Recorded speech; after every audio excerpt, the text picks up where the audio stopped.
네, 코로나19로 학생 건강에 대한 우려가 여느 때보다 큰 만큼 학교에서 학생들을 돌보는 보건교사의 역할이 중요할 텐데요. 미국에서는 이 역할을 학교 간호사가 하고 있는데 이 간호사 수가 모자라서 문제가 되고 있습니다. 어떤 상황인지 글로벌 뉴스 브리핑에서 살펴보겠습니다.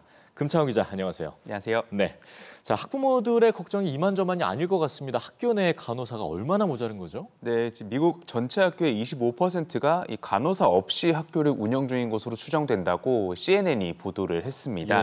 또 미국은 학생 750명이 있는 학교에 전임 간호사를 2개 기준을 정했는데요. 현재 학교 간호사 1명이 맡는 학생은 평균 1,173명으로 배정 기준보다 훨씬 많습니다. 이 상황이 이렇다 보니 개별 학교 간호사의 업무 부담도 커질 수밖에 없죠. 특히 코로나가 유행하면서 학교 방역과 백신 접종 등의 업무도 추가돼 학교 간호사들이 더 힘들어하고 있고요. 또 일부 시골 지역에선 학교 간호사 1명이 1시간 거리에 떨어져 있는 학교 여러 곳을 맡아야 하는 어려움도 겪고 있습니다. 이런 간호사 부족 문제를 해결하기 위해 법 마련이 추진되고 있는데요.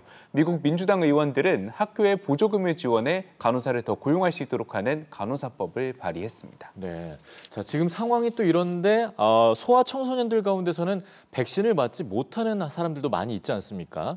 역시 학부모들의 걱정이 될 수밖에 없는 부분이겠죠?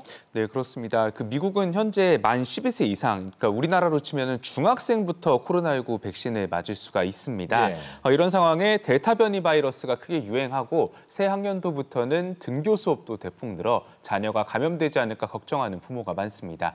이 어린이들이 성인에 비해 코로나19 감염으로 인한 위험이 적긴 하지만 무시할 수 있는 수준도 아닌데요. 실제로 대유행 기간 동안 코로나로 입원한 학생은 100명당 최대 2명이었고 사망한 학생도 100명당 3명꼴이었습니다.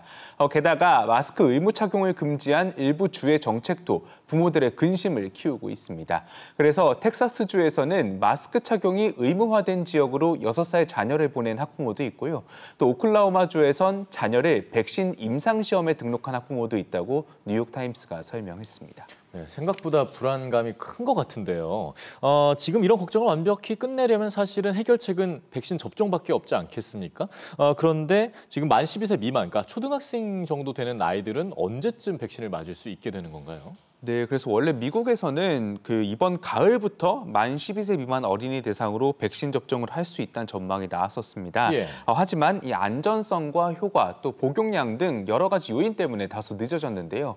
앤서니 파우치 미국 감염병 전문가는 늦가을에서 초겨울 사이 어린이들에게 백신이 보급될 것이라고 설명했습니다.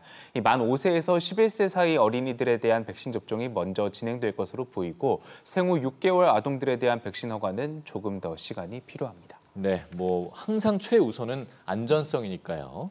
고려를 해야 될 것 같습니다. 자, 다음 소식인데요. 우리나라뿐만 아니라 이제 이번 학기부터 등교를 대폭 늘리는 나라들이 많지 않습니까? 그런데도 아직도 학교 문이 굳건하게 닫혀 있는 곳들이 있어요. 네, 그렇습니다. 이 코로나19 때문에 인도의 학교들이 17개월째 학교 문을 열지 못하고 있습니다. 이런 상황에 학생들, 특히 저소득층 학생들의 학력 저하도 심각한 것으로 나타났는데요.